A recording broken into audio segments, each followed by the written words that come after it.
Today I will be talking about Chapter 10, Section 8. In this presentation, I'll be discussing impulse processing, way in which the central nervous system processes nerve impulses and acts upon them, neuronal pools, convergence, and divergence.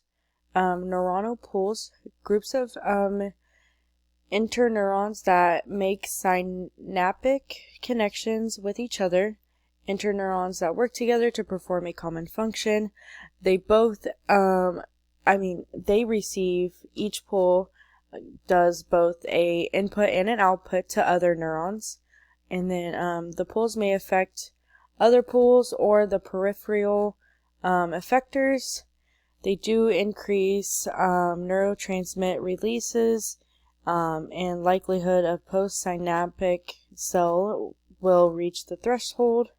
In divergence, one neuron sends impulses to several neurons, can amplify an impulse from a single neuron in the central nervous system may amplify to activate enough motor units needed for a muscle contraction. Impulse from a sensory receptor may reach different regions of the central nervous system for processing, and this shows where it starts and how the divergence goes through them.